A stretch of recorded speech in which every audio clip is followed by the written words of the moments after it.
Hero Naga Shaurya అస్వస్థతకు గురయ్యాడు. 4 రోజుల నుంచి మంచినీరు తాగకుండా ఫైట్ షూటింగ్ చేస్తున్న క్రమంలోనే నాగశౌర్య కళ్లు తిరిగి పడిపోయినట్టుగా తెలుస్తోంది. దీంతో నాగశౌర్యను గచ్చిబౌలి ఏఏజీ హాస్పిటల్ కు తరలించి ప్రస్తుతం చికిత్స అందిస్తున్నారు. ప్రస్తుతం నాగశౌర్య ఆరోగ్యం నిలకడగానే ఉంది.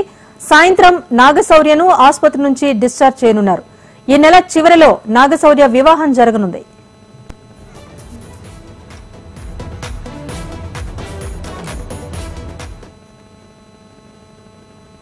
దీనికి సంబంధించి పూర్తి సమాచారం స్పెషల్ కరెస్పాండెంట్ సతీష్ అందిస్తారు. సతీష్, చెప్పండి, నాగశౌర్య ఆరోగ్యం ఎలా ఉంది?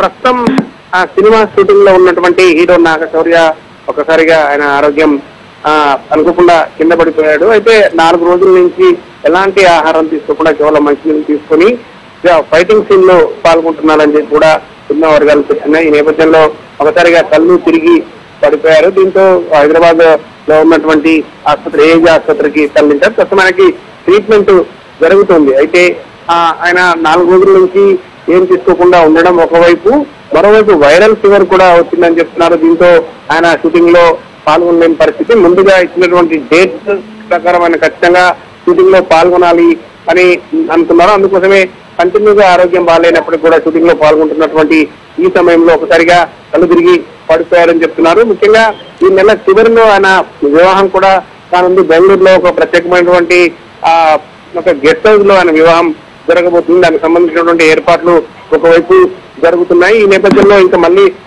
సినిమా డేట్స్ కూడా కుదరవు కాబట్టి ముందు అనుకున్నటువంటి డేట్స్ ని ఆ డేట్స్ లోనే షూటింగ్ ని తొందరగా పూర్తి చేయాలని అనుకున్నటువంటి నాగశౌర్య ముందుగా ఇచ్చినటువంటి డేట్స్ ప్రకారం ప్రస్తుతానికి ఆ సినిమాకైతే ఇంకా పేరు పెట్టలేదు. ఆ సినిమా షూటింగ్ నిమిత్తం హైదరాబాద్ శివారు ప్రాంతాల్లో జరుగుతున్న షూటింగ్ లో పాల్గొన్నాడు. అనుకోకుండా జరిగినటువంటి సంఘటనకి అభిమానులందరూ కూడా ఒకసారిగా ఆందోళన చెందుతున్నారు. అభిమానులతో పాటుగా కుటుంబ సభ్యులు కూడా, ముఖ్యంగా మరొక వారం రోజుల్లోనే ఆయన వివాహం కూడా జరగాల్సినటువంటి ఈ సమయంలో ఒకసారిగా ఆయన ఐసీయూలో చేరడం అయితే కొంత దిగ్భ్రాంతి కలిగిస్తుందని ఆయన కుటుంబ సభ్యులు అయితే చెప్తున్నారు. ప్రస్తుతానికైతే ఆరోగ్యం నిలకడగానే ఉంది అని చెప్తున్నారు. సాయంత్రానికి డిశ్చార్జ్ చేస్తారా, రేపు డిశ్చార్జ్ చేస్తారా, లేకుండా పోతున్న తర్వాత మళ్ళీ రెస్ట్ తీసుకోమని చెప్తారా, ఎన్ని రోజులు రెస్ట్ ఇస్తారనే సాయంత్రం వరకు ఒక క్లారిటీ రానుంది. Rajeshwari. Right, thank you Satish.